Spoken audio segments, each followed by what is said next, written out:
Hello, hello, hello, people. Welcome to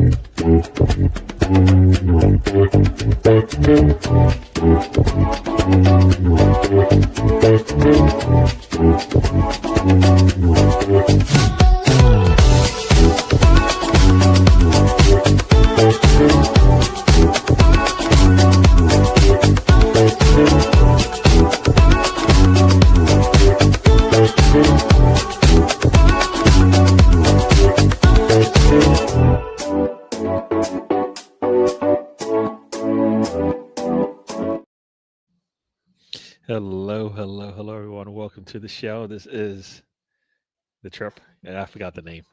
Sometimes I forget what I'm doing. I'm scrambling to get all prepped and ready for the show. I forget what show I'm about to do. So right now it's just me. I wasn't expecting to be alone at this point, but we'll see. I might have somebody come join me if it works out. So we shall see. But we'll get going here. I know I got a couple people who have already what you call it have already joined the chat. We've got Steven in the house. Welcome to the show, Steven. Yeah, I decided I put the comments up. So now I don't know. Somebody asked me to put it out there. I don't know if it was you or not, but it's there now. I'll try to remember to put it out there as long as I'm using this platform. I'm not sure how long that will be, but I got it now. As you know, as you guys don't know, StreamYard has just been like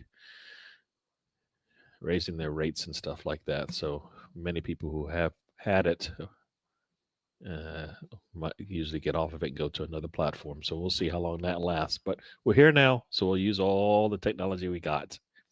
Got Biggest Gunner in the house. Welcome to the show, BX Gunner. Hope you guys can hear me. I always wonder if my voice is coming through because my mic's been acting kind of weird lately on some of the other shows I'm on. So, but I'm here. Martinelli, we love you. Mikkel, you go and do one. Okay, it's gonna yes. We'll get into that. And as you can see in the title of the show, the title of the show is Closes Help Close. How about using the starters, And basically at some point maybe we can close with the starters and not necessarily need the closers, as Arteta says, but we'll get into that and then some based on what we've seen since we last talked, right? Arsenal Misfit said I rewatched the game and I'm even more pissed off than yesterday. I didn't watch the game, and I usually do watch the game a second time. I felt like I got it. I looked at the lineup, and I had a thought of how the game might play out.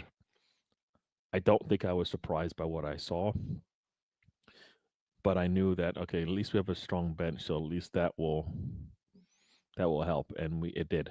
It did. That's what we wanted. We always wanted to have plan Bs and Cs, and we got them. So, it worked out in the end. We didn't lose, but we should have won if we had planned better. Misfit, why'd you do it to yourself? I would have watched it, but also I was pretty busy today at work. So, and usually while I'm working, I have time. I can like listen to the game while it's playing, and stuff like that. But I just didn't have enough time today. It's actually working. Today, so I didn't have a chance. But I'll go through this chat and then I see somebody in the back room getting prepared. So they'll be there getting their makeup on right now. So we shall see. I'm even more infuriated. Yeah, it's gonna. You're upset with the manager? No. What? You're never upset with the manager. That's the first time. Just kidding. Just kidding. I have no idea, but I need to stop that. Yeah, no, I watched it. I'll watch the game a second time, if I have the time. But yeah, got David Quirk, buddy from around the way. I guess he's a couple of miles up the street. Not really up the street, but close by. Got the popcorn ready. Arteta out. We chatted earlier today. I'm not Arteta out. I am Arsenal in. I'm Arsenal in. And looks like my buddy in the back room is not ready yet. He went dark on me, but we'll get into it. Yes. So, here we go. Let's start this thing up. And you know what? I don't know if he had a full, complete, terrible weekend as me in terms of football of all types, the world and American. But we'll see. We'll have him join the stage, and we'll talk a little bit about that. But welcome to the stage. We've got Spencer in the house. How you doing, Spencer? I'm doing well. As far as football goes, Arsenal was the only thing that went well this weekend. Everything else was complete and utter trash. Yeah. Clemson was embarrassing. They've given up on the team. Denver can't seem to stop doing penalties. Can't pick up third down conversions. 2 for 15 on the day. 10 penalties for 80 yards and another field goal walk off. So doing excellent. But I'm Hey, but I'm you above ground. You know what I'm saying? but you My didn't phone. lose. You didn't lose to the Bears. I mean, they don't put wins and losses on who you lost to over there. It's No, a but L. we lost to An the Bears. L is an L. No, we lost to the Bears. That's like losing to the Clippers. You I don't do mean, that. That's like Clemson losing to South Carolina. You don't do that. you're not supposed to, but Like when you Coastal got players that are making business Carolina decisions and shouldn't beat you, right? they shouldn't. But again, if you're soft, if you were a soft football team and you cannot, that's another discussion for another time. I mean, you can. I look at it like this, as dumb as it sounds right now. You can banter me as much as you want about Clemson. I don't care at this point. I want them to go 1-11, but at this point, I want the players that want to be there to play. You know what? Me and I'll you go both one got and the 11, same but find problems me with our team. How many wins you got? one, baby, How many wins you think I got? one. There you go. Welcome But it's okay. to the chat. We got moms in the house. Welcome to the show. Mom, say hello, hello. Say Beat's gonna saying hi to David. David unfortunately is a Liverpool fan, so he's laughing right now. He's Is he though? comfortable. Yeah, he's comfortable right now. Sure. He'll take all the points he can get. Yeah. Arsenal misfit. I cannot believe Arteta came out and said that we played better than the 5-1 win. If he thinks that we are screwed, what a pile of doo doo he's spewing. I had enough of Arteta. I don't. Did why would he say that? I mean, I don't know, man. We were talking about in the group chat earlier, right? The Mr. Arsenal podcast. Of course, when you score 5 goals, it always looks better when you score one. But on the flip side of that, when is the last time you've seen a Man City team park the bus like that? But I we mean, it's didn't been get the a minute. win, so I Well, don't no, we know. didn't get the win. I get that, but as far as we can get into it, but we'll get into it. We'll get into All it. right, We'll get I'm gonna just star this so we can always come back to it if we But there's a lot to talk about. So a lot that's going on in the world of football, Arsenal into it. wise, and then some, and the couple of games that we did play since the last time we talked. So we have a lot to talk about. So we'll go through that. I actually made a list of my five. So we'll talk about that. You'll like it, I think. I'll start. I'll update it as we chat and put it into the chat. So we'll talk about that as well.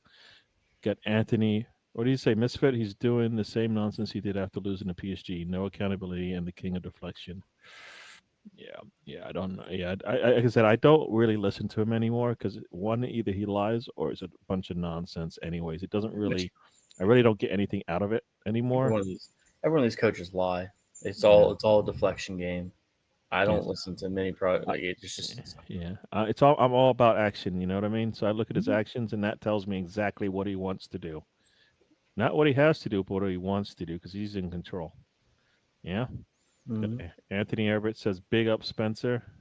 Blue. He also says, "Hello, Gary." Bye, Gary, which is his customary introduction when he says hello to me. Here we go. Everybody saying hello to everybody. Thank you for joining us. If you haven't already, hit the likes, and if you haven't already, subscribe. So let's get into it, I guess. So we'll go quickly, I guess, through it. Is it Tuesday? Yeah, Tuesday. Basically, a short week for Arsenal in terms of I think they played on Saturday. Is that right? Yeah, we had the early morning game on Saturday, and then we played on Tuesday um, against Bilbao, who we had played and beat them 3-0 before. This game was set up a little differently, of course, because for some reason Arteta has a midfield that I don't like. I know why he's doing it.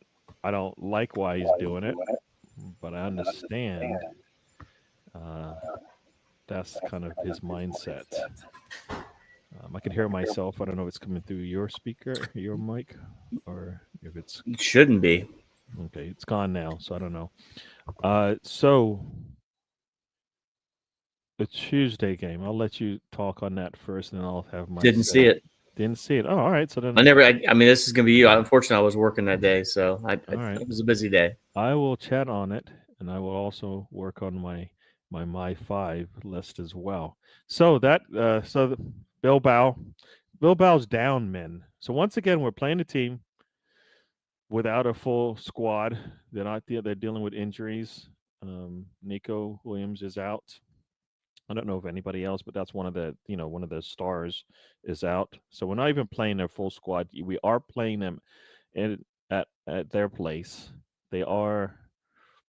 I think this is their first time in a while having a Champions League game. So they were definitely pumped. They were definitely pumped for it. As far as the fans go, I know the players were probably up for it as well. But Arteta once again, goes with a lineup which for me I don't like. I don't like it. I don't like it. I don't understand why he's doing that, but he did it. He started with that lineup that we don't like, that midfield, basically. Um, I believe, if I'm correct, I'm going to just remember this as well. But I believe he also went without. Oh, he did. He went with a good front line, Eze, Gyökeres, and Madueke. Good, good, strong front line. But that Rice, Supermendi, Moreno midfield, didn't like it.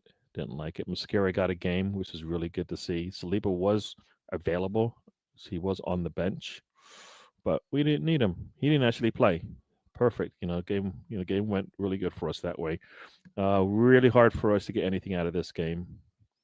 I think I don't think this midfield helps us in the sense that unless we can overpower the other side, it's not going to work. But they're not going to overpower most teams as far as creativity and be able to be a little bit daring. So that didn't happen.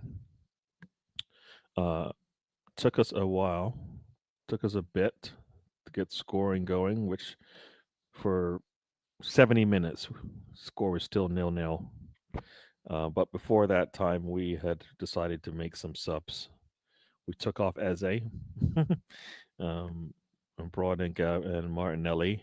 We took off Gyökeres and put on Trossard. So, yeah, uh, we should never be taking off Eze and Gyökeres. I'm sorry, because for me, unless things, unless they are, unless he's saving them for the next game, which it probably was the case, they should be playing all the way through. I know if that was Saka, he probably would have played the 90 minutes, which I think that shouldn't happen anymore. But he does pull them. He does bring in, what he calls closers, Trossard and Martinelli, and they make it. They actually, the reason why we win that game combined, they both had 2 GA, so they both set up each other for goals.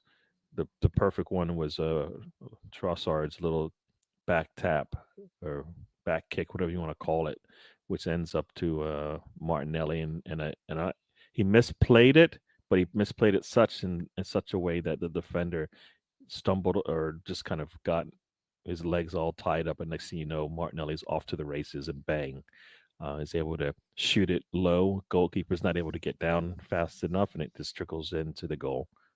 We're up 1-0. Later on, Martinelli comes off the left hand side, gets to the byline, steps inside, passes it to Trossard, who's able to basically do like a pendulum with his leg and then just whap it towards the goal.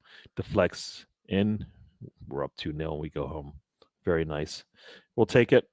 I mean, that's what those two players can bring for us. So they can Martinelli against a tired back line is very good for us, and everybody's talked about that many times, and we saw it work in that game. So, yay, we got the win. Now, did you watch the City game? All right. So before the City game, the women did play. They played Manchester United, who were sitting. Both teams are sitting second and third. Arsenal is third on goal difference just by 1 goal. Chelsea had already won the day before. Um, there is a coach that a couple of the players for Arsenal, that was one of their coaches, Taylor Hines, and I think I can't remember the other player's name, but a couple of players from Arsenal were definitely affected by it in terms of like they were really close with that coach.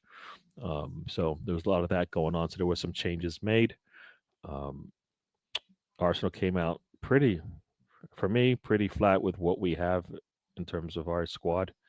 Um, Game finishes 0-0.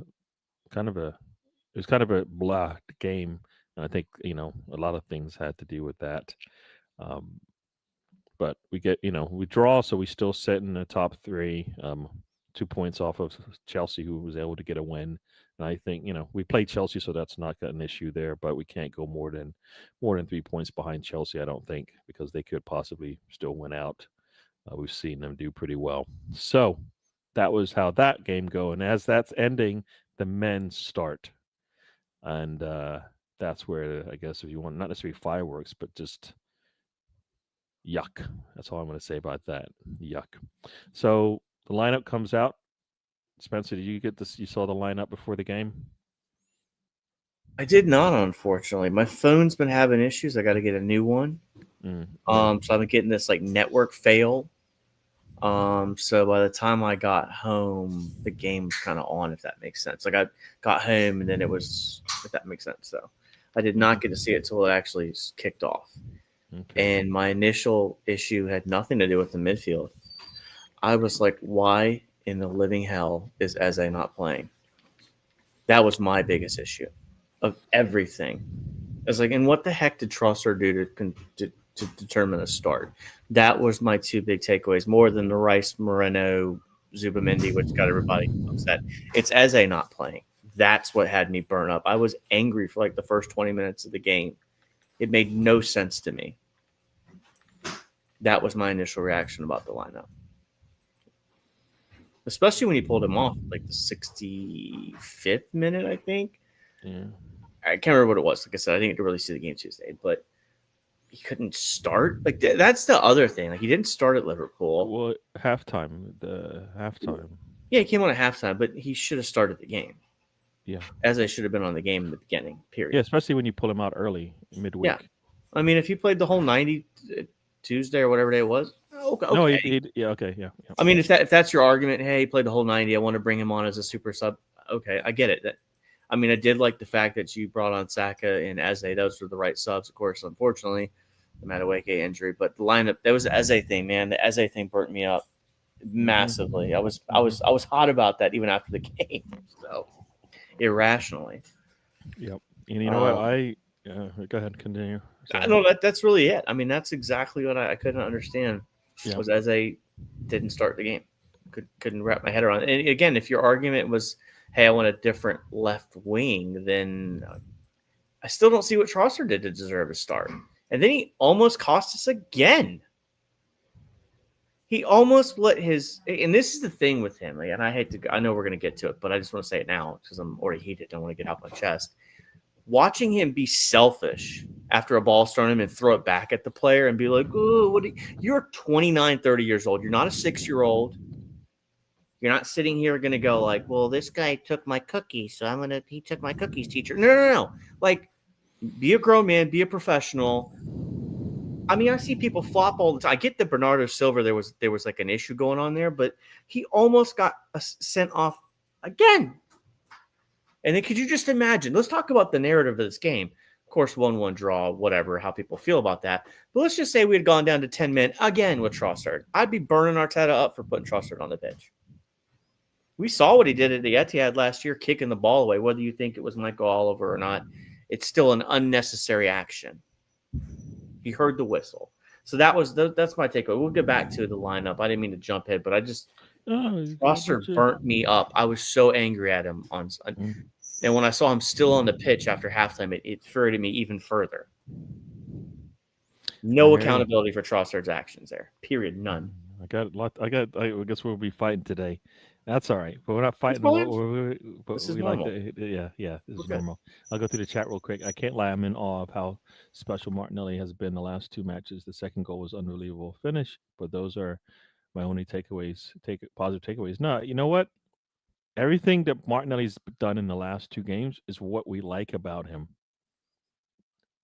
the one that both of them, he can't start for us.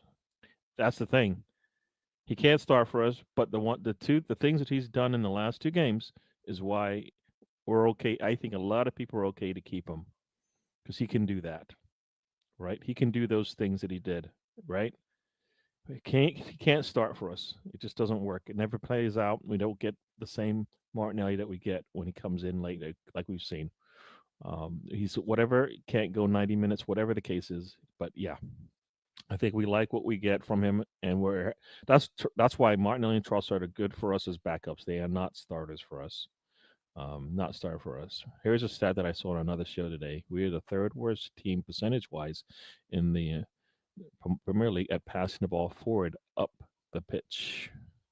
Interesting, because I mean, most of our guys are hitting like 80 plus percentage. So I don't think we pass up the pitch that much. So to say that we're even worse is even crazy because I don't even think we pass up enough. But that's interesting. I didn't realize we're that bad. I mean, I think a lot, yeah, maybe just because a lot of our passes are backwards. So the ones that are forwards are the ones that are never making it there. Wish there was an option of being able to sub out the manager. No, it's not going to happen right now. He's going to have to do something. He's going to, he could get, he could get subbed out if he can, if he does some things. But so far, so good for him. The Rice Moreno midfield pairing has one win in 11 games. That's worse than Partey at right back. Yeah. Partey at right back had one win in 7 or 8. So I think for me, it's just a trend that Arteta's not either privy to because he keeps using it and we're not getting expected results. I don't know, like Spencer, one win in 11. Typically, no goals created when we have that midfield. I know it's not all up to them, but a lot of teams create through their midfield. So who's the weak link in there? That's my counter question. Pick one because they all play the same position. You could, you know what I mean? All three together is bad, right? Because it doesn't work. So you take one out, you put somebody else in, it works better. I have no doubt. You put in Weary in there, it'll work better. You put Eze in there, it will work better. We know Erdegaard in there works better. That's the ultimate question here. Is like, why did Eze not start? I know I've said that already once, but. No. You know what? I haven't even got into my pre-game thing, but let me go through the chat real quick, and then then we'll start fighting. Misfit Arteta is a serial bottler, too petty and stubborn for his own good. Yeah, I know how you feel. I was stoked for the game. Then I saw the lineup. No Eze, Trossard start, and the lack of creative player in midfield. That lineup killed me, and any hope I had of winning went out the door. I can probably agree with you in that sense that when I saw the lineup, I was like, this is going to be a tough one. We should be able to win this because we got the team, but this lineup's going to not make it easy for us, and it didn't. And for some reason, that midfield, which I'm assuming is supposed to be a little bit more defensively sound than any other midfield we put together, isn't. So, because we gave the goal first. We've got Jay Ramirez in the house. Thanks for joining us. We don't know what happens in training for Arteta to choose that team, but the whole world could see that Arteta set up to draw that game. The Man City, Liverpool games were for the taking. I don't think he's set up to draw, but I think he has a different way. He'll err on one side, which I think goes against what I think even Pep would do. I think even Wenger would do, and I know he's kind of played under and he's coached next to those two men. And a lot of people will say, you know what? Well, that's why he's more of an Everton man when it comes to his coaching, because he's, that's probably that's probably where he gets more of his coaching, what you call it, mantra from, or whatever you want to call it, because it's not from sitting next to Pep. There's no way you sit next to Pep and you have a team with an Eze, Saka available, Gyökeres, Madueke, and then you go, guess what? Nah. I won't start Eze. I don't think Pep would do that. And that's the last coach that he sat next to. So I don't think he's learned anything from Pep in that sense, because he does things that are anti-Pep, which doesn't make any sense. This manager should have been ages ago. This isn't surprising in the slightest. I hear you. Marino the weak. You think Marino's the weak link? I think you take one of them out. It doesn't matter who. Zubamendi should be our starting six. So for me, the other two are the reason why. Like if you go by who's the number one, Zubamendi. Rice is a six. Moreno is definitely not a cam, so maybe he's an eight. But like two of the other guys got to go. Zubamendi starts, right? I think Zubamendi starts every game for us, right? So Miss Molina's in the house. Welcome to the show, Miss Molina. Moreno at 10 was obviously the weakest link. It throws off our whole chemistry and balance. I hear you. Gary, I disagree. Martinelli can start if Arteta lets him play on in the middle like the last two games, not plastered to the touchline like the last two. You know what? I get you, Arsenal Misfit, but who you taking out Eucharist? What are you doing? Because that's what you would have to do, I think, right? If you're going to move him more central. Are we doing that? No. So I don't think he has it unless we put Eucharist where? Unless we play two up top or something, maybe, but nah. I agree, Misfit. Martinelli can start. Yeah, he's not starting with Eucharist there. He's not definitely going to start with Havertz coming back. And he's not starting if Jesus were to come back. You know what I mean? Like there's three players ahead of him. Two are injured, and that's one reason why he might play, right? And even then, Trossard usually gets to play the center. So lineup comes up. My mind is gone already at that point because, like you said, Eze for me starts every game. Eze doesn't start. I guess I was just more upset with the midfield, but Eze is probably the key. Trossard starting should have been the issue for me, but it didn't. It didn't. Both didn't make sense to me. I thought this game's going to be a challenge, and it was. So I know a lot of people like Trossard starting was the issue, but for me, it didn't sting as much as that midfield did. Because for me, like, all right, you're going to start Trossard, I get it. So then Eze starts, right? For me, Eze starts. So then you put Eze in the midfield. If Trossard gets his start for some reason, a player that we were going to try to sell at early part of this season, and we didn't. And now he's starting in some of our biggest games, in one of our biggest games already this season. Nah, not for me. That's not for me. Arsenal misfit. No, wait. We're in 4 competitions, Gary. Plenty of opportunities to rotate. I know I'm with you on the rotation part, but we've got a game against Port Vale. Trossard and Martinelli can start that. You know what I mean? They don't have to start against City. They don't have to start against Liverpool. This is all based on Arteta's decision making. I want Dowman to start that next game. Yeah, no, know Dowman should start, but I mean, Weary start, Skelly start. Yeah, I made a lineup for who can start, and all of our backups can start. I think Eze can start because he only played 45 minutes, and I think Calafiori can start for me, because then So for me, those would be the two players I would start that would have played this weekend. Why do these players play much better for the national team? Because they play differently and they play with different skills. I just think Pedro is why we want Eze. Pedro, Zubamendi, and Moreno works better, right? Arteta had looked at, he's got two pieces of the pie and he thinks, oh, it works. Rice has to play. Rice doesn't have to play.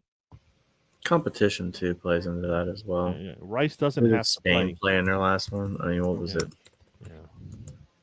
Yeah, but it works, right? And it works because you have 3 different types of players in that midfield. You don't have 3 of the same players in terms of what we think they are going to play at. So it's because Arteta is a waste man. You know what? I'm going to say Arteta is a waste man because he wasted all that time working with Pep.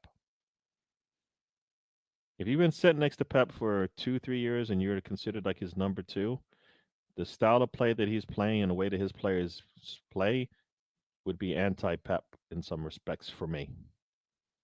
You know what I mean? Right? Pep, if he had the squad we had, isn't going to play that way. So I know he didn't learn the things that he's doing there. Right?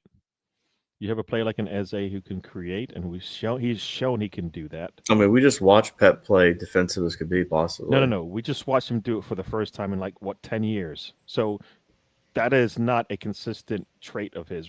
We've played this midfield 10, 11 times, it seems. So that is more of a consistent trait. And the only reason you had this midfield is because Odegaard got injured. No. Because we have Nweri and we have Eze. So you started as you weren't starting Nweri. No. I'm just saying you're saying that's why we did it, and I'm saying that's not correct. We didn't have to play those three. No, but again, like that didn't burn me up as much as Eze not starting. Eze should have started over Trossard. And that's where. And here's what I would have done. You can do that midfield, and then when you bring on who you're gonna bring on for left wing, you push Eze back in the midfield. If you're gonna bring on Saka, Mataway, whatever you're gonna do there, then you push Eze back to the midfield. That's how I would have played it. If Saka can play 45 minutes, he starts. He doesn't play in the second half because you like Saka? Saka starts if he can play 45 minutes. I'd rather pull Saka after 45 minutes than Saka play was him just coming back from injury, though. You weren't going to push him 90. If he can play, if he can play 45 minutes, he starts for me. No, you can't. And then if he can't go any further, I pull him. Nah, I like what they did with Saka. I don't. Because Mataway was your hot hand right now. Saka is our best player right now. But he's coming back from a hamstring injury. Saka is our best player. You don't sacrifice at whatever percentage. If he can play 45 minutes, you play him. If he can't play 45 minutes, you let him come in the 60, 70 minute and get his feet wet. 45 minutes is a big chunk of time. We need that kid healthy. That's exactly what we need. I hear what you're saying, but I wouldn't have played him then if he couldn't start for me, but he can play 45 minutes. I think the two for me, I don't. Nah. PX is right there. We're in danger of losing them both again to injuries. Yeah. So for me, I wouldn't have played him. So that would have gone over like a fart in church. No, I wouldn't have been. He wouldn't have been on the bench. That's the part that you don't. But he was healthy enough to play. So he starts. That's where my mind is. So for you as Saka, it's 60 minutes or nothing. No, if he can play, if I need him, I can put him in at halftime. Sometimes you want him to rotate. Think about this. When does Arteta make substitutions at halftime? Never, right? Not that often. That's about as rare as that was an Emery thing. That's about as rare as Pep going defensive in a game, right? Yeah, halftime subs were an Emery with thing. a lead. With a lead, he did that. Not because he thought he might lose. He had a lead and he was doing that, right? So for me, nah. You're talking about something that happened that's really happens, and he did it. Yeah. So I got Tiger and Good in the house. He says, "Morning, lads. Morning to you. We're gonna be going to bed soon, but you're just waking up. Hopefully, your coffee or tea is good." I think Gabby isn't 100% fit. He didn't sprint back to catch up to Haaland. Fearful of doing his hammy again. Too many injuries. Yeah, it did look like he was definitely in third gear, and Haaland wasn't. I just think he got caught out, and he just knew, that he probably shouldn't even push it because we saw it happen to Saka, like you said. But there's a couple of things in that play, and maybe when Spencer comes back, we'll get into that. Everybody's saying hi to Tiger and Gunnar. He says hi back. But now for me, I definitely, Eze has to start for me. Well, he didn't start for me. I wasn't upset as I should have been, but I was really upset with the midfield because I was like, not only are we playing a City team that it's still like they haven't got there yet. They're not there yet. Just like Liverpool hadn't got there yet. They're vulnerable. City's dealing with more injuries than I think we did all last season. They've got like 13 players out. Or they had at one point. That was more than what we had last season. So they're dealing with a lot more than we have. And we didn't even press them. Not only that, but they had 2 days less of rest. So you're telling me they get 2 days less of rest. They have to travel to the Emirates. They're not playing as well as they could be because they don't have all their players. And we're going to take our foot off the gas and go, you know what? We're going to slow things down so you can catch up to us. That's basically what we did. Basically, tied our shoelaces together and said, we're going to even this race. No, you punished them and you finished them off early and you move on to the next game. But because of the way we set up, we made it easy for they're like, Pep, what manager looks at that lineup and goes, oh man, I'm in trouble. Eze's on the bench and Nweri's on the bench. Saka's on the bench.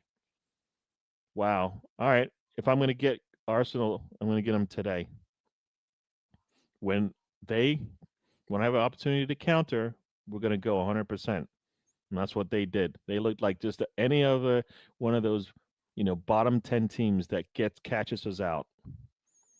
You make a mistake in the midfield, boom, ball is gone, and they're off to the races. That's what they did. And that's how we lost games to a lot of those teams, the bottom of the table. Because when they had an opportunity to do it, they counted and went crazy. They went full force. You know what? Worst case scenario, we missed the shot. But when you got one of the best strikers in the world, you don't miss the shot. Now, that whole sequence there's a couple of things. I don't know if you remember the buildup. Calafiore goes wide and cuts in, so he's way up the pitch. Tries to put a cross in, it gets deflected, blah, blah, blah. Next thing you know, they're gone. All right, they're sprinting. A couple of things. One, I don't know if you believe in this, but Gabriel could have just tripped up Holland because he had to run past him. He wouldn't have got a red because Saliba was already back there with Timber. He shouldn't have been up that high anyways, but I think Calafiore threw things off threw things off a little bit. And the ball, yeah. Holland's got a big stride too. I think it's very underrated how big his. No, he's a fast player. Like it's a different level of speed when he gets. Yeah. But it's funny, like when you watch him, right? That's why he's best striker to me in the world. Just watching his vision, his pace. I mean, once he gets past, but I mean, I knew it was going to be goal when it was the halfway. I just knew because. Well, you couldn't have because he was behind Gabriel at that point. Once so he gets in that stride, though, man. So that's why. So to tell me this, why isn't Saliba making sure he doesn't get the ball? Well, you still have to abandon. You can't abandon the man you're guarding at the time. Who is the biggest danger? Who is the biggest danger when it's 3-on-2, which it looked like it might have been 3-on-2 at that point? Who is the biggest danger to score a goal coming at you with a full head of steam? Saliba was trying to split the two. He didn't split at all. He never even. That's a very tough. Go back and look how that's a tough thing to do. He's got to make a decision. Take out.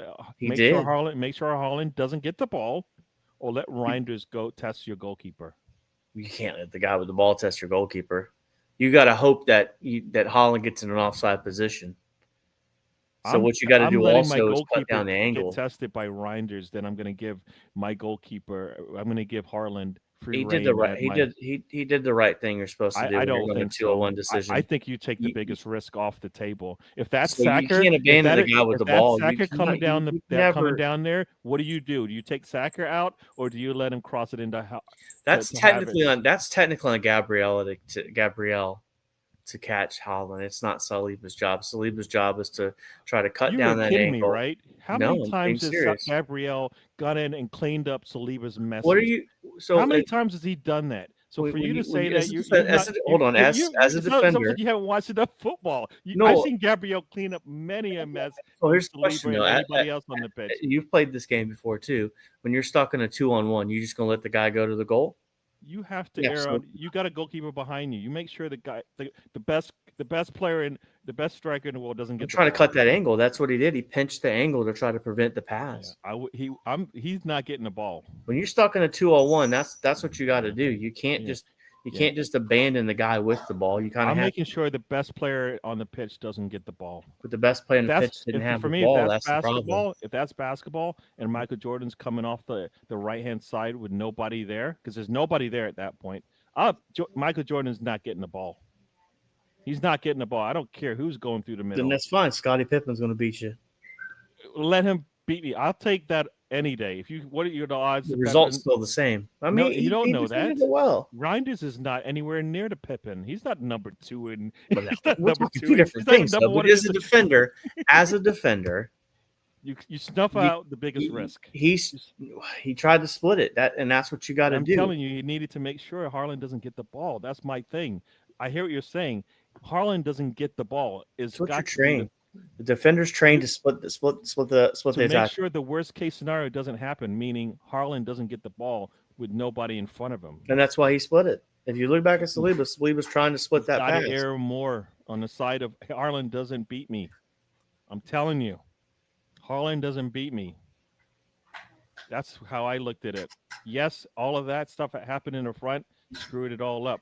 At some point, you make a business decision. Who's going to have to beat me? Well, that's It's the not other going to be business Harlan. decision It's we not make Harlan. also. Our aggressiveness on corners also set us up for those counterattacks, which Man City definitely tried to take advantage of on Sunday. Yeah. No, I mean he's got to run at Saliba, so I don't necessarily agree with you that Saliba couldn't have done anything. He's running at Saliba because Saliba is probably about 10, 20 feet ahead of him at that point. He's got to run past him. So for me, I don't necessarily agree that that's the case. He can see Gabriel get run right by if you see the sequence of it. So he knows that Harlan's coming with a full head of steam. If he steps in front of Harlan's way, he's got to slow down. Yes, he's got to. You make sure he doesn't get it. I hear you, Big Skinner, but I'm not. Nah, I think you make sure Harlan doesn't beat me. If Reinders beats you, then so be it.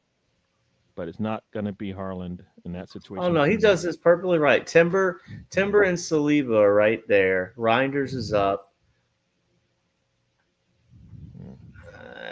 I think he did what he could on that one. I mean, he's trying. I'm just telling you, Harlan doesn't get the ball. That's what I'm telling you. I'll let somebody else beat me in that situation because I know. So you're just going to take him down? I'm stepping in front of his way as soon as I see that Reiner's going to see me step away from him and go. What you're going to get taken off for a red, and then you're down to 10 men. No. He's guarding. He's not getting the ball. I didn't say I'd take him out.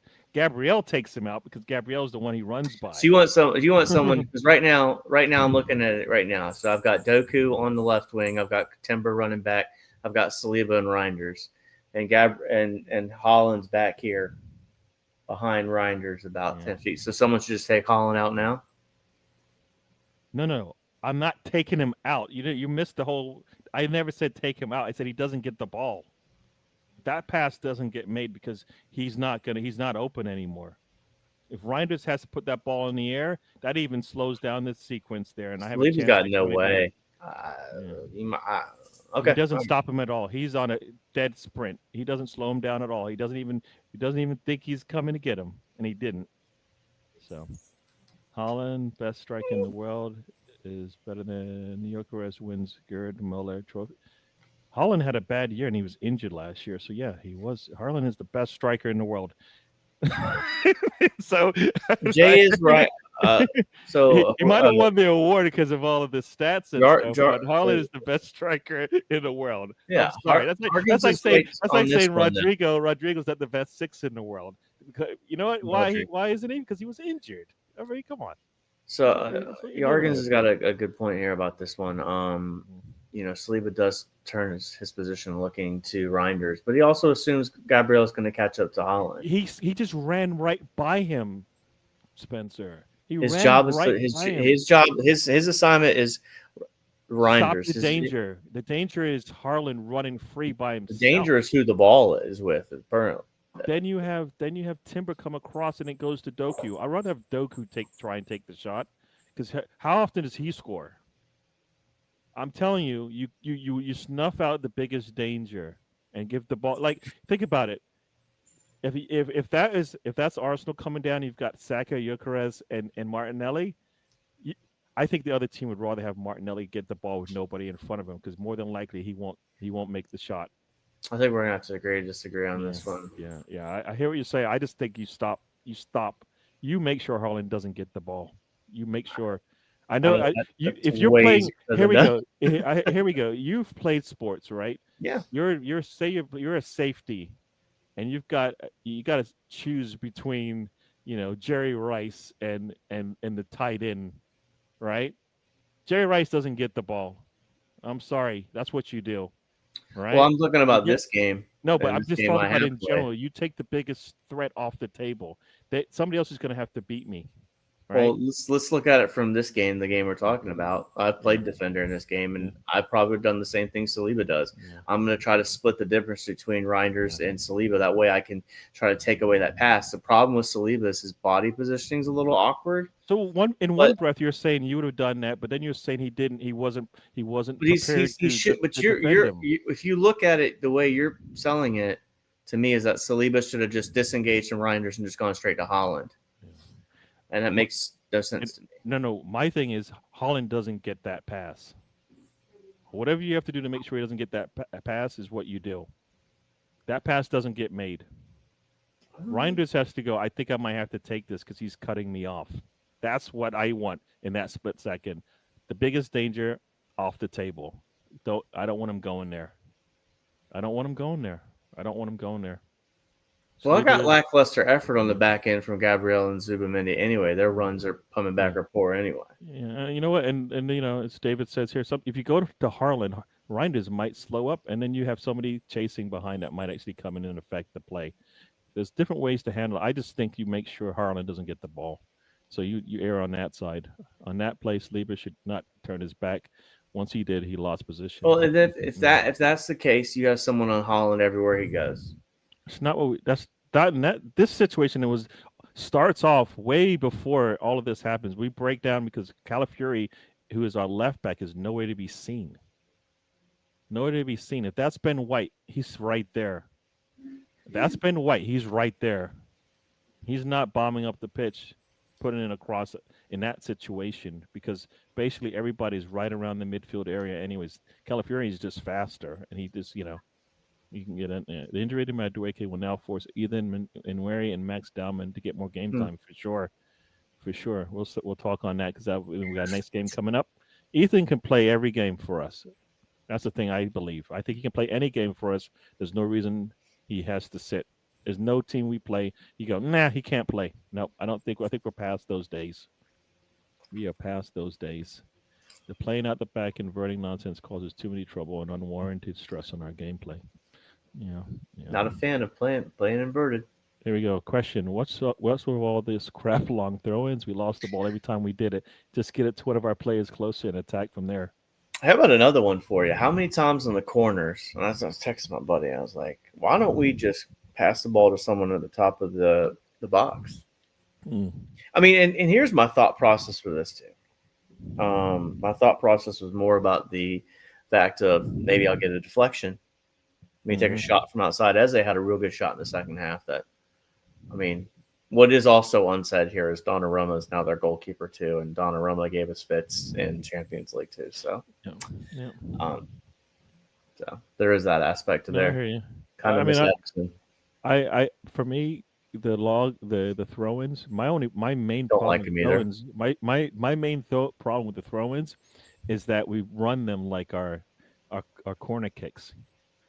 Everybody has to be set up in a certain setup before we even throw the ball, as opposed to get the ball in quick to somebody who's open now, not waiting for them to move not allowing the defense to settle.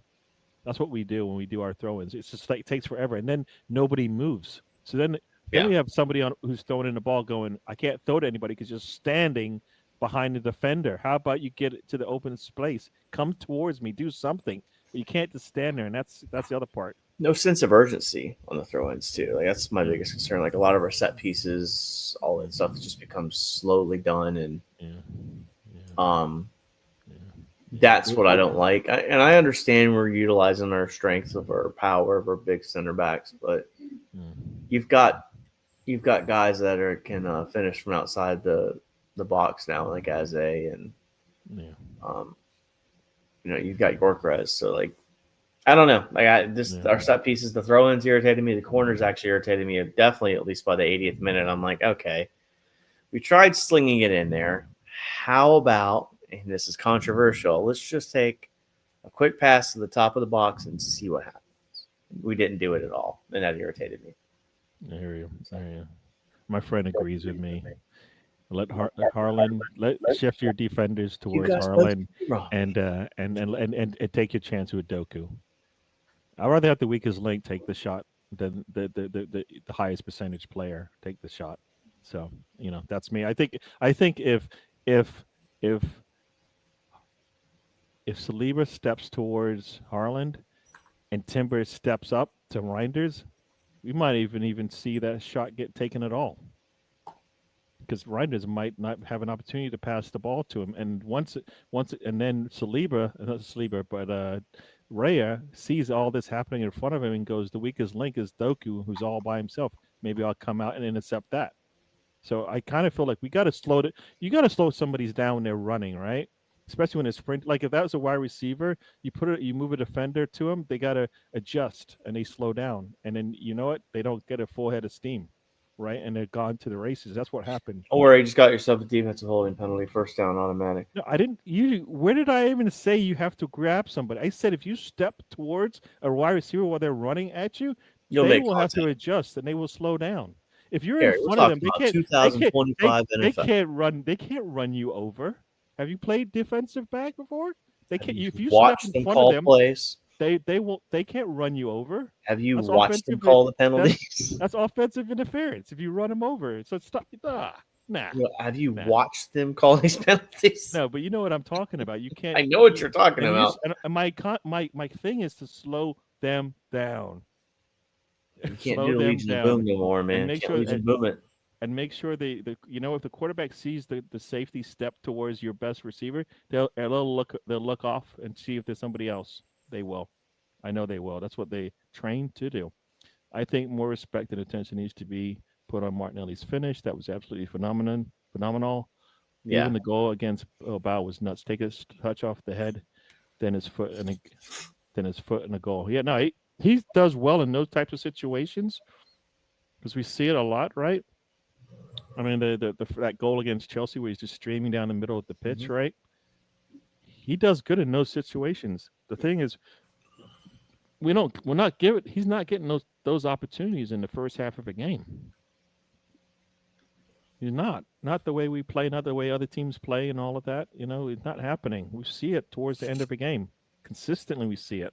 He's like, in terms of like things that might happen late in the game. You bring him on, he's probably going to get a breakaway like that all by himself and probably score. Like you bring in Jota late in the game, you need a goal, he's probably going to get it. There's some certain things you just see consistently. And you're like, it's not luck. It just it happens because of the game sequence. What's going on in the game? I think Spencer is thinking of a normal situation, maybe with normal strikers there, but it is Harlan, and you can't let him have the ball in the open field. Yeah, no, If that's Harlan, you want him to have the ball. No. I just think he err on the side of I'll let somebody worse take that shot. Right. To the next comment, Gary. Yeah, the next. Brazilian Martinelli has finally stood up. Yeah, the last one here, Spencer, you're right. Stop it right there. All right, carry on. You're right about a lot of stuff. Look at this. Steven's inflating my ego. David's inflating yours. Yeah. Someone needs to bring us back to earth. Mr. Tom's not here to do it. No, that's right. No, but you know what? I think we're doing all right. See, Spencer, you're right. The new keeper is big and nullified our big players with his real reach punching the ball away. Yeah, you're right. Yeah, we didn't adjust to it. So Jover, is that his name? Didn't adjust.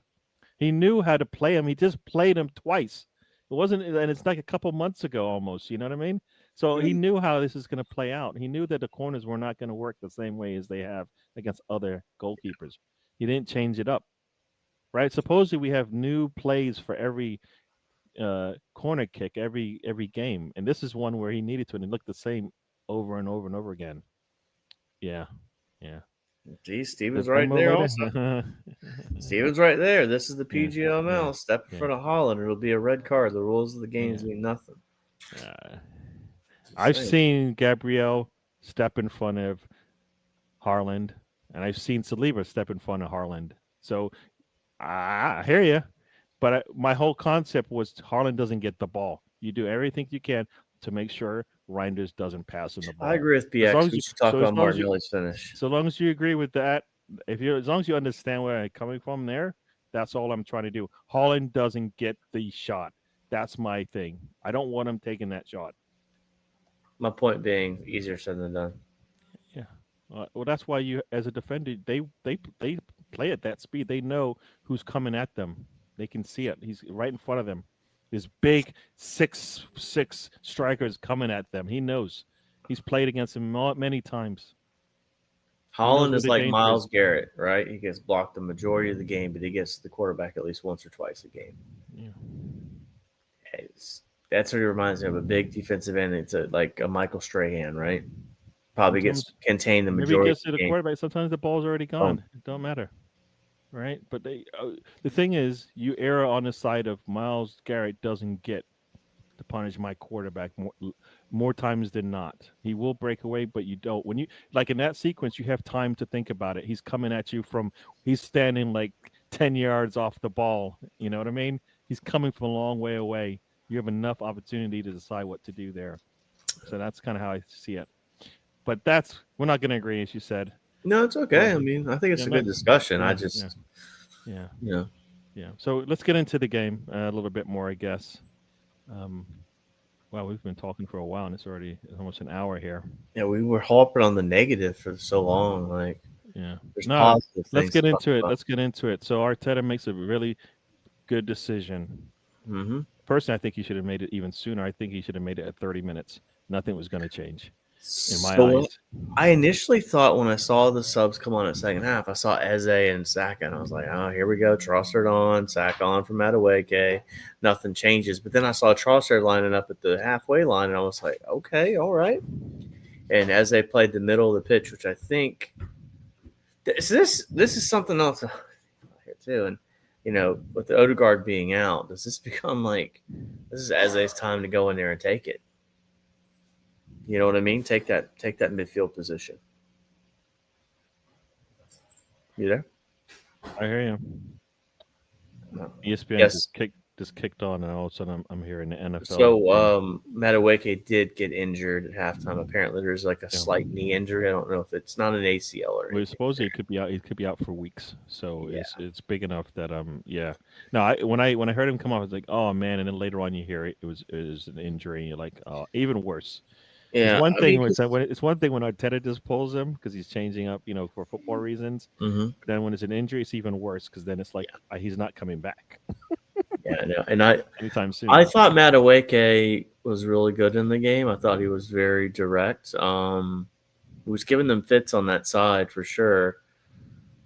It's unfortunate because we talked about it Saturday. I think how he's really been kind of he's worked out pretty well so far.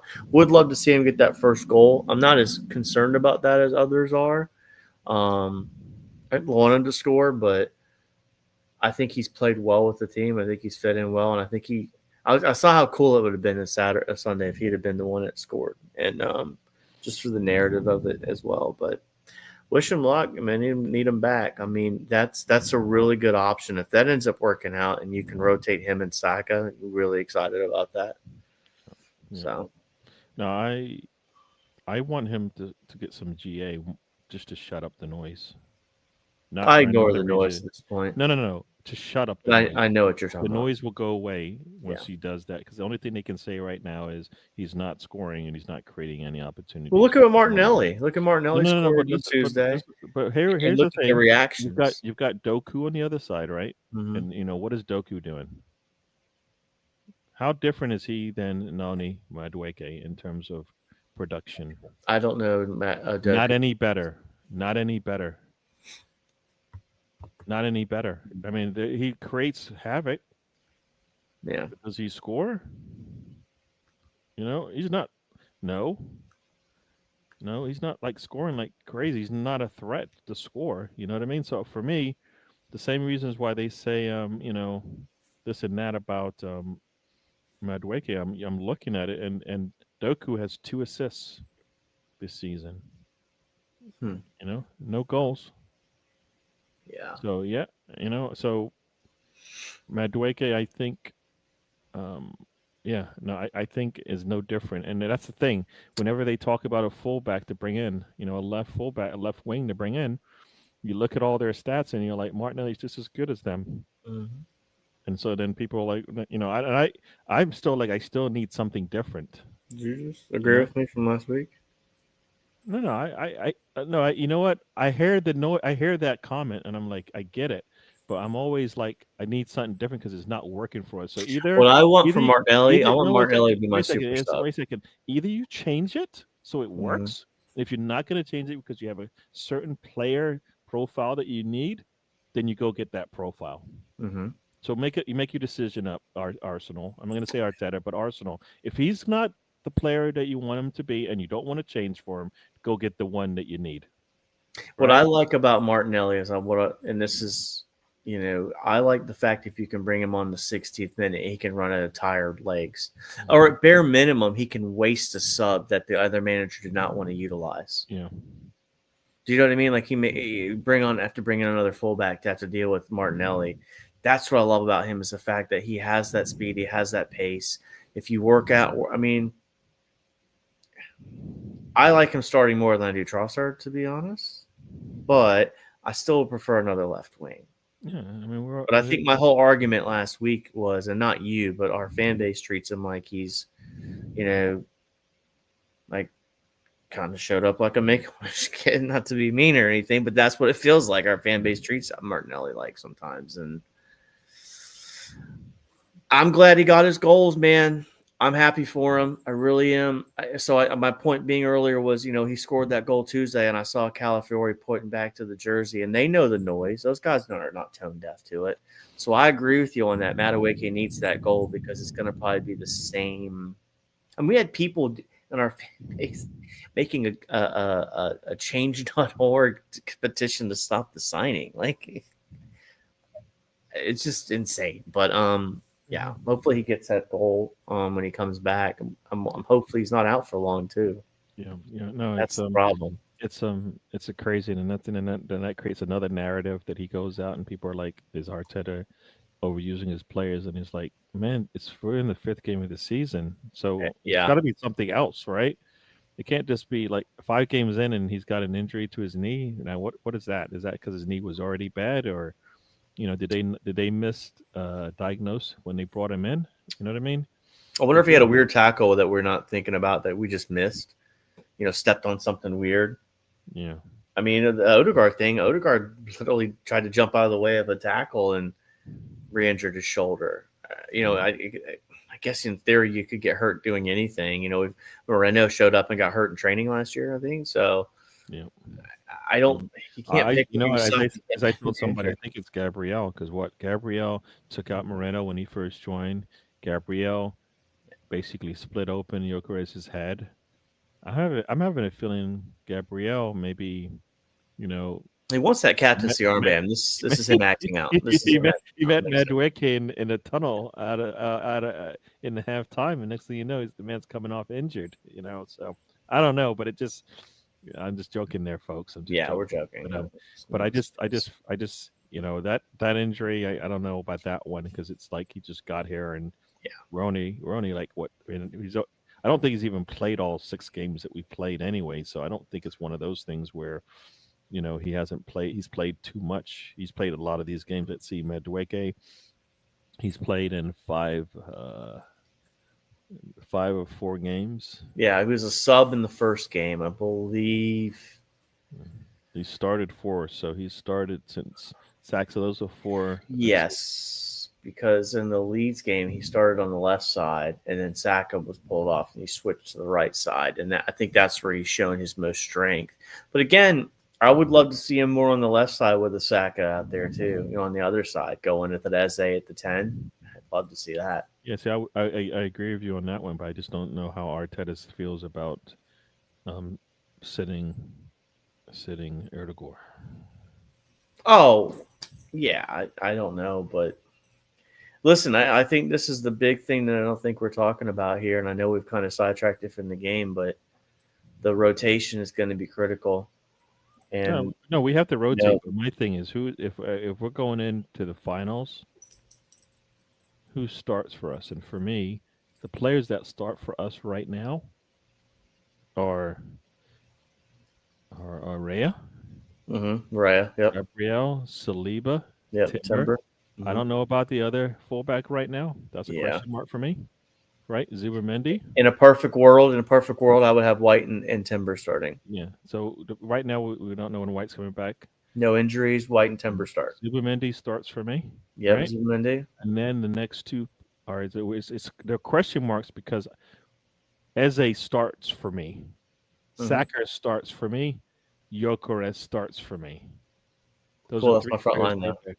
So if that's our front line, I get it. So then Erdegaard would start, and then probably Rice Yep. would start, and then you don't even worry about Moreno anymore. Yep. That's exactly right.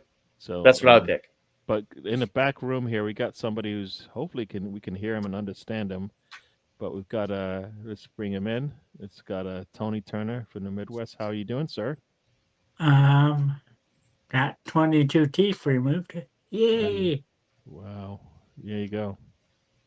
So yeah, I didn't ask him why. Holy shit. Yeah. I was like, I played in the NHL. I'm a hockey player now. Yeah. Are they putting in like a replacement or something, or I got Injuries or dentures up something? here. Oh, okay. Wow. All right. I'm sorry that you had to go through that. But you're here. Did you get to watch the game? I did not get to watch it. Yeah. Well, we didn't win. Nope. We could have lost, but we didn't because I think we got the squad depth to make sure we don't lose games no matter what's going on. As they say, Tony, we didn't win, but we didn't lose either. 1 point. There you go. You got Hank Capilla is a beast. Nobody realizes how good this guy is, and when the manager finally starts him, the UK will see. The problem once again is when he starts. Right now, the problem is he healthy? My understanding is he's injured, and that's why he wasn't even on the bench. So somehow we brought in how many players? We brought in 8 players. Nordgaard, nope. Dweke now is out. Hinkapi hasn't even had a chance to start, and he's out. Right? Kepper is definitely not going to play until probably this week, midweek. Right? That's 4 right there. As they can't get off the bench. Right? Mosquera plays because, Saliba is out injured. Who else we got? Zubimendi starts. And I'm missing one more player. Who am I missing? I'm missing one. You got 8. Who's the 8th player? I should know this. Who's the 8th player? Kepa. No, he said Kepa already. Oh. Kepa, Zubimendi. Oh, Gyökeres is the one I forgot. He starts, right? That's what I thought you forgot. Yeah.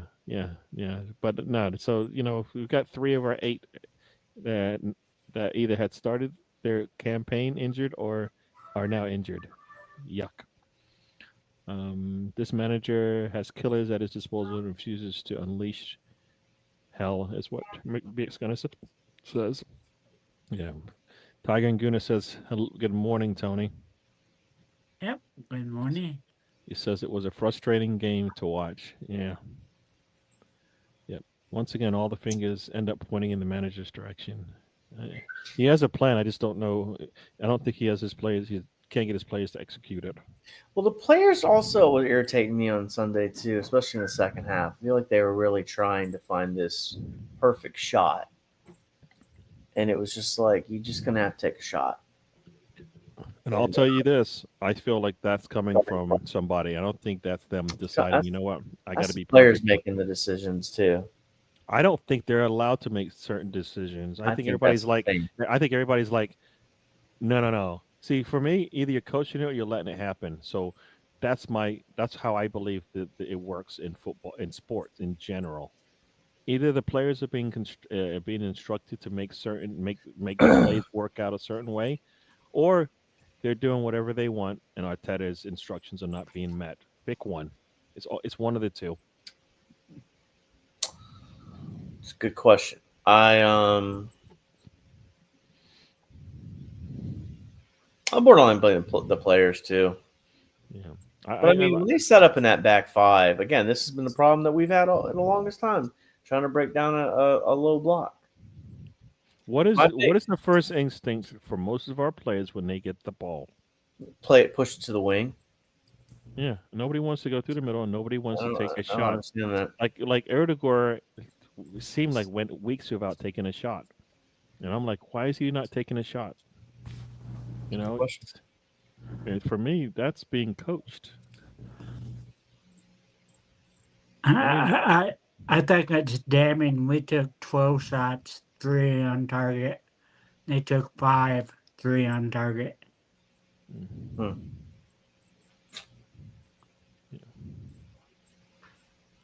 I mean, when you're playing with a low block like where they had like 10 players, 9 players basically at the 18 and below, I think it's hard to even get a shot off, you know?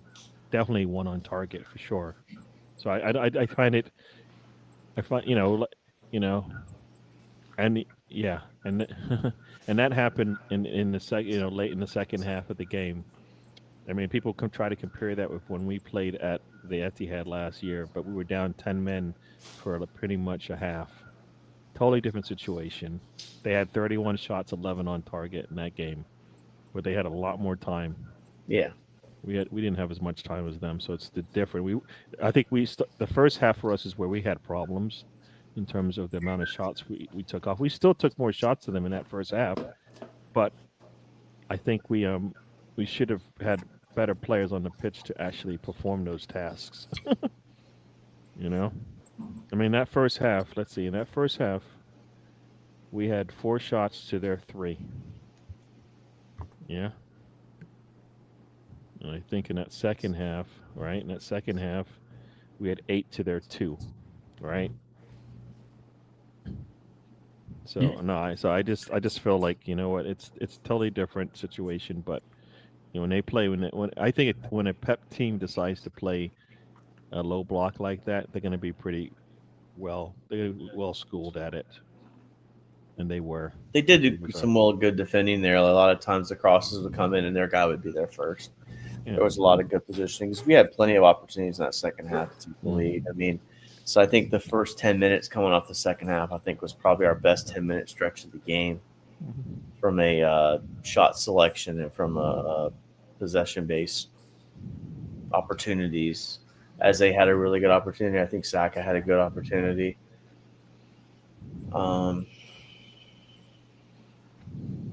You know, yeah.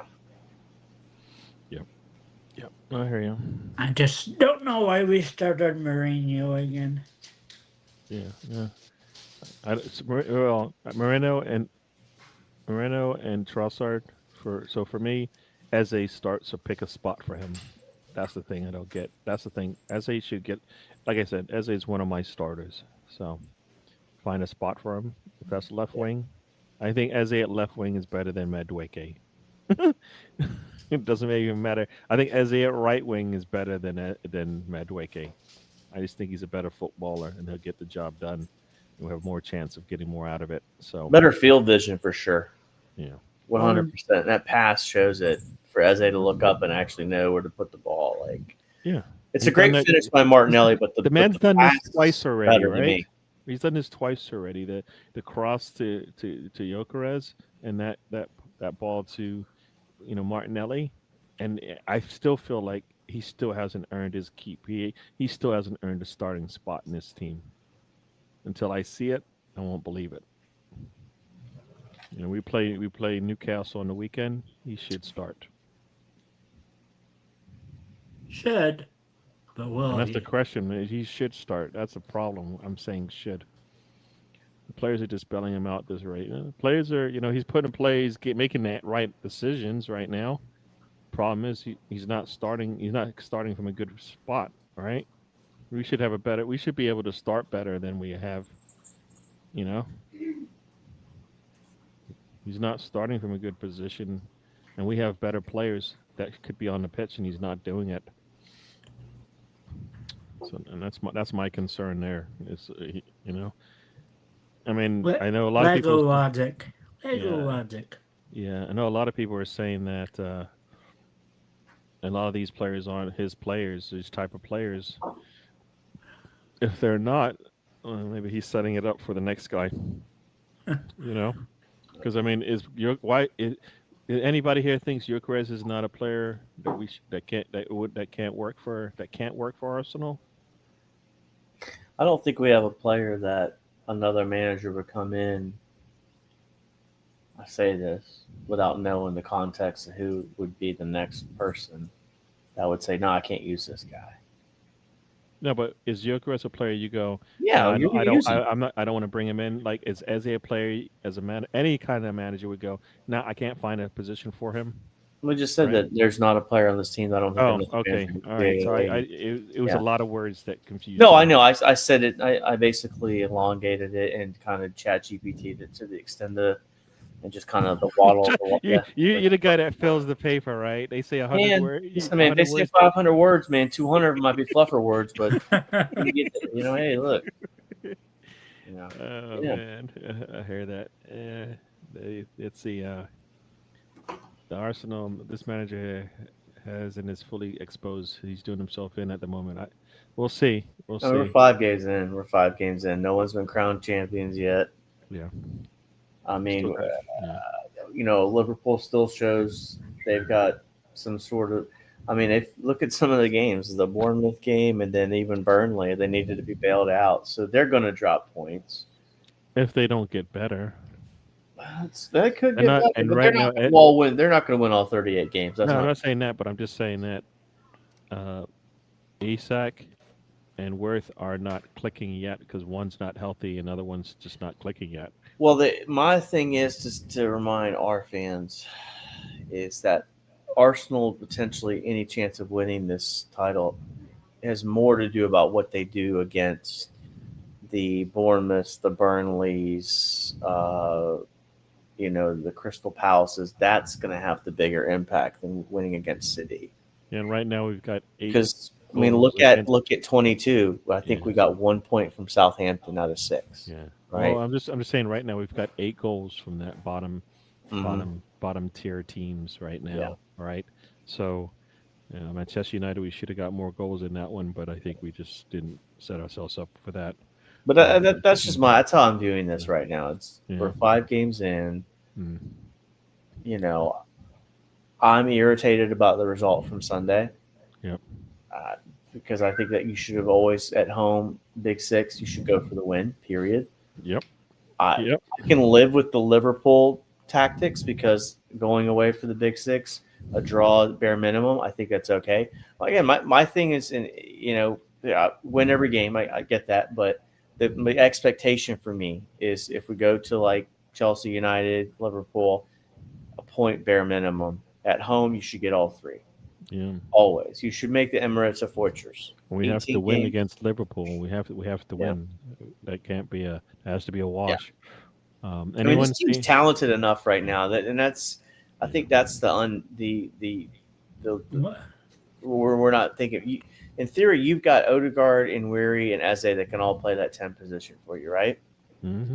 So we have creativity there. I know someone said something about our passing, like we're one of the bottom 3. I didn't see that stat from progressive passing. That's over 10 yards outside of your defensive box. I think. But I think it's a passing in the final third. We do a lot of passing outside of that final third. I think passes into the final third. I think we're that was ninth in the league. We're 9th in the league on that. whatever that stat was. It said something about passing into the. I could have Which swore it said passing here's into the irony: number 1 in the league Mm-hmm. for passes in the final third, Nottingham Forest. How about that? So who would have thought that one? Yeah. And Man City's. Anybody see the movie Blood Out? I don't even know what that is. I don't know what that is. So Sam, why are you so quiet? Well, Sam is not here because Sam is probably sleeping. Do I look like Sam? Mm. Unless she thinks you're Sam, but you're not Sam. You're Tony. Yep. last time I checked. If we're gonna win anything, it's gonna come down to the manager playing Moreno at the 10 and Cream League, just managing as in his squad. I hear you. I think that will change. There are red flags, but they don't seem to be raising your eyebrows. So what?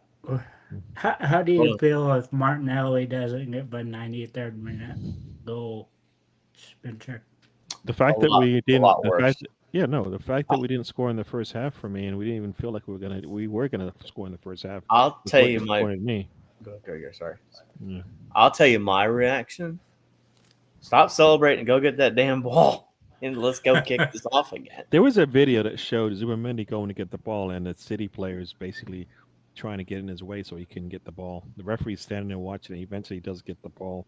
I'll I say don't- this about Stuart Atwell, though. So I don't know when that video was taken, like how far after Yeah. the goal, but Zubamendi was the one player out of like 8 to 10 City players that are around that area, and he was going to get the ball and then run it out. So I guess there were players that were thinking that way. I know there was supposedly a VAR check and all of that. So I Yeah. don't know how fast the game would have reset anyways. true. But Could be being unfair too on that one. I'm thinking about it from Martinelli's perspective. The fan base is somewhat against you, right? And you Yeah. score a big goal in a big game. I can understand. I would probably have reacted the same way, even though we would have kept it going. But no, if we don't get that goal, I'm feeling like absolutely more miserable about this. I'm more hard on things that I've let go in my mind. Like the Moreno midfield doesn't break my mind as much as it does others. I don't like it.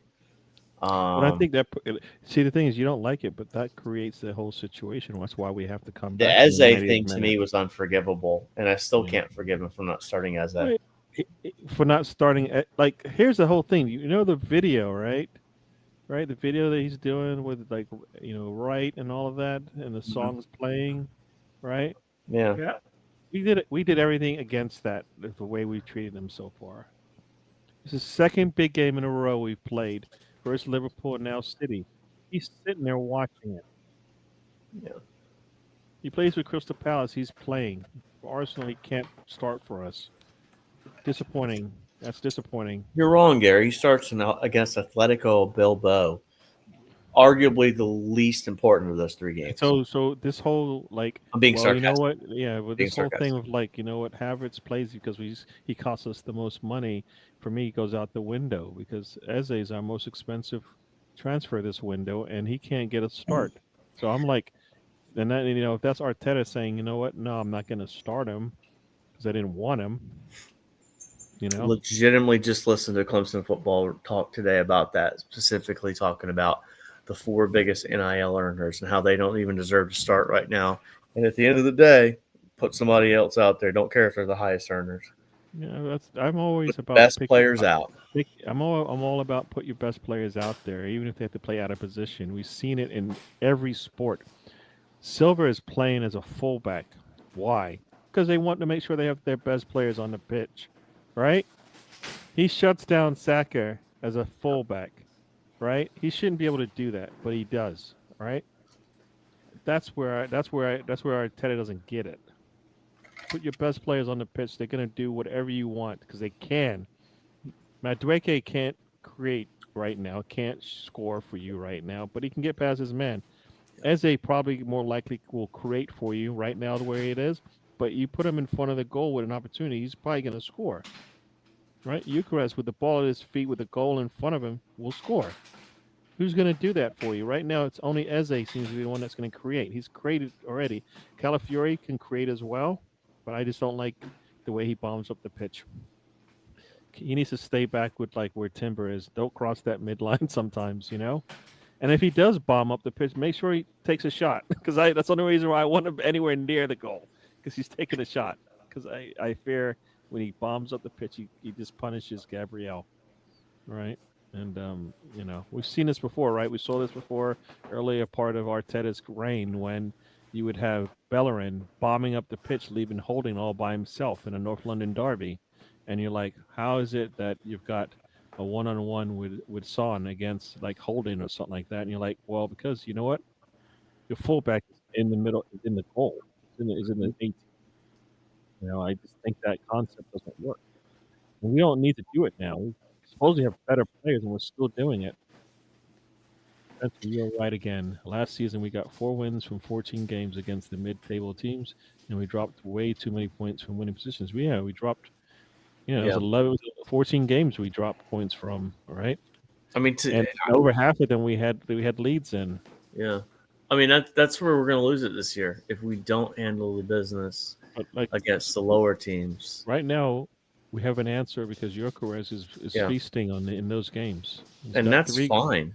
He's got 3 goals in the 2 games that he's played against bottom tier teams. I mean, in a game like the City match, for example, and I'm just using this as an example against a Big Six team like Liverpool City, because I think we can find a way to muscle wins against United. I think Chelsea's going to be vulnerable. That's another one where I think for me, I want to get 6 points from them this year.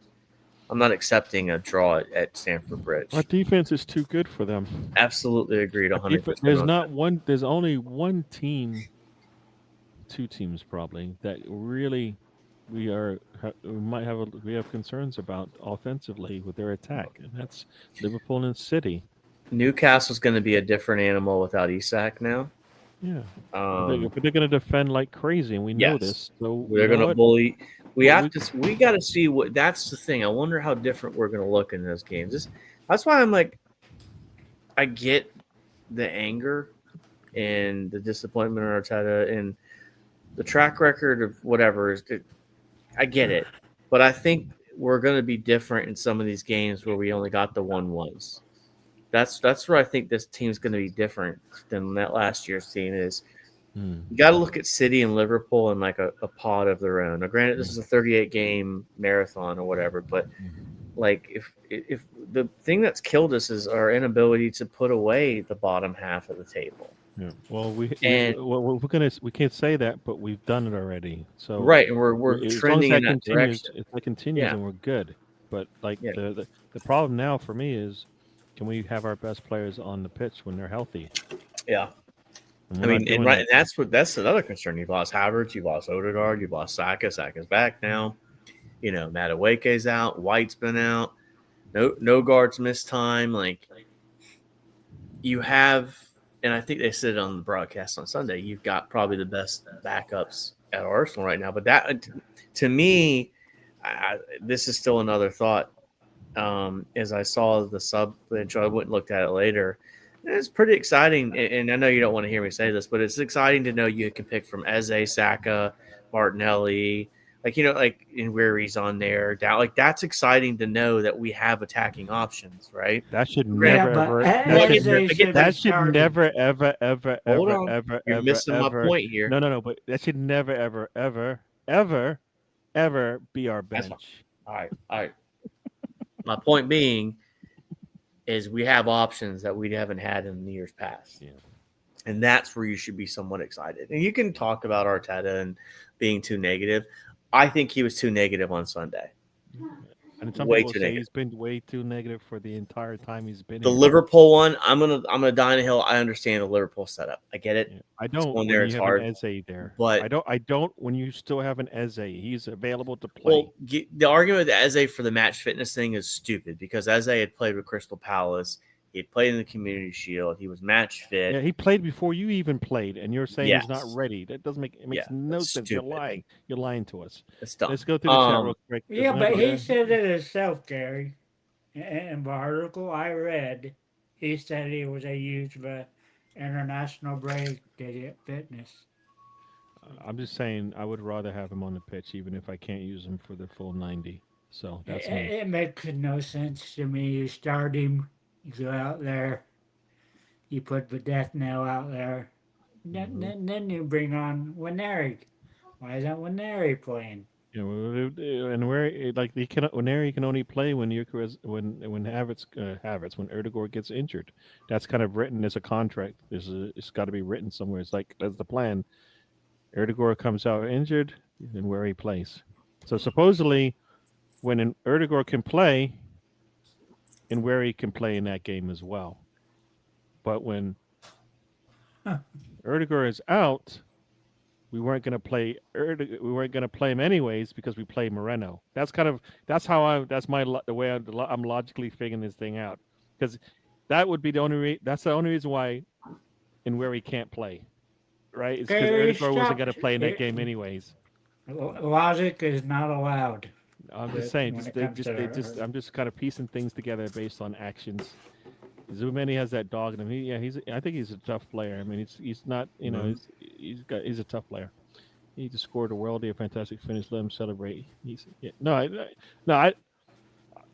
I wasn't too concerned at that point that we were wasting time. But I get why people would say that. Um, I mean, it was 80 plus minutes of trying to get there. So it's a big draw. Like that happens early in the first. That happens early in the second half. Then yeah, but that it took a long time to get to that goal. Well, again, I wonder if I'm being unfair with Martinelli because my thought process is like that should have been a win. You should have taken 3 points from City. So, regardless of the goal being a worldly or not, which I do agree was a good goal, just the urgency, I guess. Hey, we need to get another. And understanding the situation. And that's the leadership that we didn't have. Somebody should have been saying that. Right? Maybe that Zubimendi made that call. And you know what? But for me, that's a mindset we don't have anyway, so it's not going to be the case. Like that's what I thought about. There's always that old guard guy on the pitch. Like if that's Henderson, right? He's saying, "We just scored. I'm going to get the ball. Let's go. We got things to do. We got business to take care of." Well, right? I think we don't have that guy. We don't have that guy. Even Erdegaard's not going to do it. Gabriel would probably be the only one. Gabriel might do it, but I think he's still coming back. So and I think. He was still celebrating. Yeah, he was celebrating, but I don't know. Did he run to the corner? I don't know. I saw that video as well, Gary. The premise that we didn't restart the game after the goal is BS because VAR was still looking to find a way. No, I said that, and people said, no, we should have still ran there. And I was like, all right, but I thought VAR was looking at it, so I didn't think we could rush it anyways. Yep, Gyökeres did win an award. I do bookmarks about everything that's going on. There's a lot of Arsenal stuff happening, right? Well, then tell me to shut up so you can get your bookmarks. Arsenal women, they won team of the year or whatever. Gyökeres won best striker. Mariana Caldente, she actually finished second in the Ballon d'Or. I kind of felt like she got gypped because the woman who did win it was winning her third in a row, which is the first time that's happened ever. So I kind of felt like, you know what, if it was like one of those things where it was like really close. Do you really pay attention to those awards? I don't. No, I'm just saying that's what happened. I don't put it. I don't put any merit into those. Yeah. Well, if Henry can't win it when he has a double 2020 season, and last year, Gary. Yeah. You take Granit Xhaka. Is Granit Xhaka one of 11 best players in the world? Fucking no, he isn't. Yeah, and you know, I don't. His team went undefeated, right, and won two trophies. So some people would say, guess what? Then they won the Bundesliga, right, that year, right? So I hear what you're saying, but then you got to look at what he's doing with what the team he is. So is it about he was the best team in Germany, right? They were going for a treble. They didn't get the treble because they lost in the finals. So it wasn't as if they didn't have a good season nonetheless, but they did go undefeated in the season. They did win the Bundesliga. They didn't win a cup game. So did they have a good season? Yes. They had a really good season. Because Leverkusen right now isn't anywhere near to winning a Bundesliga. So I hear what you're saying, but that team had a really good season, and people will probably tell you that Xhaka is probably one of the reasons why. You're on mute. The thing with that Ballon d'Or and those awards, well, it's for that year. It's not a lifetime achievement award, even though sometimes things get handed out. I know, but that's why Xhaka. The argument was Xhaka one of the best 11 players that year on that team, and that's the discussion. I would say he could definitely have won it. He could have been. Think of how many times Bayern Munich won the league in a row. Yeah, no. So he did it. They did something. Achievement. You know, like if Leicester had won the league and won a cup match, you could look at that Leicester team and go, "There's probably a player on that could be up for a Ballon d'Or," because that was a really good season for a team that shouldn't even be anywhere near it. Yet my mom thought you were, Sam. So, yeah, Arteta is unfortunately proven to be incapable of taking advantage to capitalize. I believe that he doesn't want to take the risk because he might lose, and guess what? You might lose every game you play. That's the problem. Sometimes you got to take a risk when things aren't working out, or when when you see something that's opening up. I guess I'm looking extra scruffy after surgery. Yeah, 93rd minute. It wasn't the 90th. Yeah, it was late in the game. A draw was more than we deserved, or we were getting. No, I don't know about that. Yeah, I think a I don't draw believe. was the right Yeah, I hear what you're value. saying, but I don't believe that. I mean, outside of the one goal that City scored, that was really about all they Like, were. City Like, didn't deserve to win. Did you Yeah. see us in the second half? Do you see what City had to do? All of that is because of us, not because of City. Didn't just do that; they had to. yeah. We were going to score. That game was getting out of hand, out of control for them. Imagine if we did that for 60 minutes, then maybe a substitutions. Man, yeah, Jeez. exactly. We put them in 30 minutes in. Who knows where that game would have played out? I think I that's why will I'm say saying. Like, Arteta did respond well to what Pep was doing, though. I think I will say that once they started becoming less attack minded on the field, we started adding more strengths. and he doesn't usually do that. He usually strengthens his defense. It was so- interesting, though, because like when Holland went off, he was like, okay, I'm going to go to a back three. And I think he turned, was it Martinelli on? I can't remember who it was. Maybe in Weary. And Weary came on for Timber. Mm. But Again, Yeah, I would have liked to You see a know, little bit more aggression Martinelli came earlier. on for Timber, and where he came on for Trossard, Yeah. and then. but Gabriel scored. isn't the back three perfect for breaking down when the team's parked the bus? Does it matter at that point? As long as you have the numbers, right? You just have to No, get the but numbers I'm in there. saying it's better because you got more attack because you got your You're still wing going backs against are attacking. going against a 5-5-0. No matter what how you're defending, right? I don't think it matters how you're defending. There's No, not I'm much not space. saying you can get. defending. I'm saying we're attacking more. But you 'cause said you're 3 at the sending back. That two means more we're talking guys about up. defense, right? You could bring up a Calafiore right now. He would help with that attack right now. So I don't think that's an issue. That's what I was saying, Gary. Mm. That helps being in the back three because you Mm. got more people to attack with. Yeah, but they're so deep. The only way they're gonna beat you is if you really screw up and you bring like they bring like 8 players up or something like that, which is not gonna happen because there's no space. So I hear you. Russo got robbed. I don't know if she got robbed. I mean, she was in the top 10, right? I think Russo didn't get there because she didn't have the numbers, and I think she didn't have the numbers because for me, she didn't get enough touches. Whenever she got touches in games, she produced, but she didn't get enough for me. That's why Mariana Al Dente looked like our better player. But for me, Russo is the best player we got. So, but Ballantyre is also a little bit about show. So there you go. Ballantyre, yeah, it's not good. Has been since the day Henry was robbed. Yeah. Henry, Xhaka, Salah, Lewandowski, and Iniesta have not won it. Yeah, that Lewandowski not winning it when Messi won it because of the World Cup, I didn't like that at all. Didn't like that at all. Nope. The Arsenal women did well. They did. They had I think they had at least 8 or 9 players there. I mean, if you want that, so really good. I mean, their goalkeeper was there. Their striker was there. Their 8 was there. The manager was there. Yeah. Robin Reverie, they haven't won it when they're good players. Yeah, it's not about the best player. Manager put us at a disadvantage. I hear you. All right, people. Oh, Russo finished 3rd. Oh, she did? Okay. Yeah, so I mean, some people said maybe Russo and Al Dente, Cal Dente, may have split some votes. So you never know. When you got a good team like we had with those players, they probably can split votes. Plus, like I said, the winner was going for her 3rd in a row, and I think it might have happened. But we've hit the time. We're almost at 100 minutes.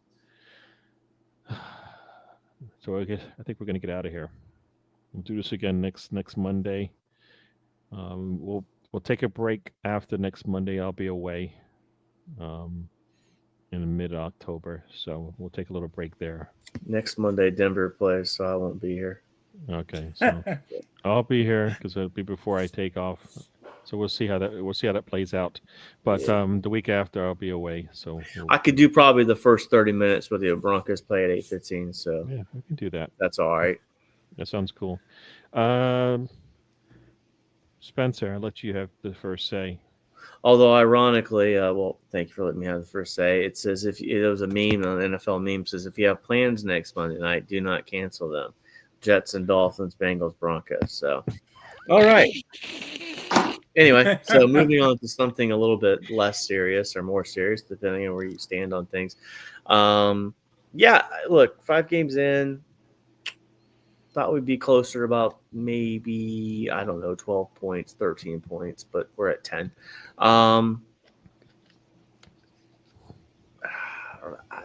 Again, this was a good venting session. I normally don't have a lot of things I complain about, but the Eze not starting literally broke my brain, and I could not get over it. But again, I've been listening to a lot of stuff about accountability recently, Denver especially, Clemson. So I'm on an accountability rant right now. But anyway, my reminder to Arteta is you're accountable for how this season turns out. I know you can't crown a champion right now, and the games aren't over, but his decisions may potentially have an impact on whether we're lifting silverware at the end of the year. Long way to go. That's what I'm going to say now. It's a long way to go, but enjoy. It's good seeing you, Tony. Gary, as always. VX, everybody else in the chat. It's a good time. Had a good Monday. Cool. Tony, what say you? We can't change coaches, but we can change formations, and I think it's time to do that. We have all these players that can play center back, can play fullback, so it's time to experiment with that a little bit and see what it gives us. Because and the second point is, why are we surprised that Arteta's still struggling at player management? He's never to get good at it, and that's to keep us from winning the titles we want. He might win it because of our defense, kind of like my Sooners have a great defense. Seen that against Auburn. But it's time to change things up a little bit. At least make use of Calafiori's great going forward, so let him go forward and just throw in another center back. Do Ben White if you want to, because that's what he is. He's a center back. He's not a fullback, really. Plus his injury record, it's better for him to stay back there. Less running. I agree with that. All right. Everyone, thank you again for joining us. Tony, good seeing you. Didn't know if you were going to make it, but you did. Spencer, good hanging with you. We'll do this again. Everybody in the chat, thank you for joining us. We will do it again. What else we got? Yes, we'll see you on the next live stream, Tiger and Gunnar. Yeah, it's pretty excited to get his last fork in before we head out of here. Great show, lads. Good show. Thank you, everyone. Thank you, VX, for joining us. We'll do this again. I did update the outro, so check it out and let me know in the comments if you like it. I just upgraded it and then changed the music as well to match kind of the intro. So check it out, and I will see you guys on the next one. Thanks for joining us. If you haven't already, subscribe and like, and we are out of here. Life is a journey. Don't waste the trip. Enjoy the ride. There you go.